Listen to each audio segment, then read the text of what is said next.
20مې پیړۍ د جدید انسان په صفات منګه د کورونو جګړو نه توبه وکاږو او ایمانداري بندای چې بیا هغې باندې هغه کسانونه نښلو او قومي جګړې ته ملا وتړو ستا جګړه د پنجاب د هغه رجمنټ سره په نوي شکل د پاکستان په دغه ده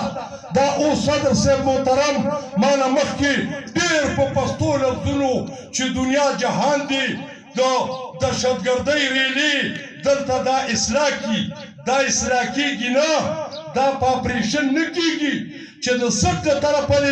دې سرونه نه یې غوڅ کړي دا توبهګار کیږي نه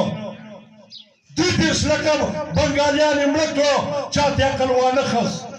په تېر 15 کاله کې دلته پښتانه 50 لکه مړه شو چا پې ویش ونه کړو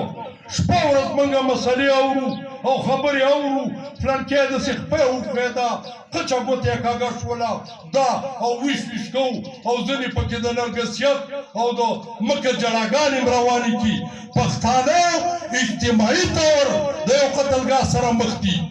هغه ورځ پاکستان کې کړکېچ دی او 10,000 اربه روپۍ په ده قرضونه دي ټول جرنیلانو تښتولي کیانې باجوا ماجوا داسې نومونه دي پته نه لګي چې دا بنیادمانو دي که د بل څه شي دي هغو پیسې تښتولي اوس کار زموږ غاړې ته پروت دی نه د بنګلو ته زه چې دوکاندار له لاړ شم زه ورته وایم کوم شی ارزان دی هغه هره ورځ په ټینډه باندې اواز وکړي وایي ټینډه ارزانه ده زه وایم 2 کیلو وتله بله د تورنزو یو مولا راته ویل ویل په ټینډه او په چولو خو روژه نه کېږي ماليه مولا دا دې په قهر خبره وکړله چې په زه خو ګار د ټینډې نه او د چولو نه بل شی نه الم د وطن بچي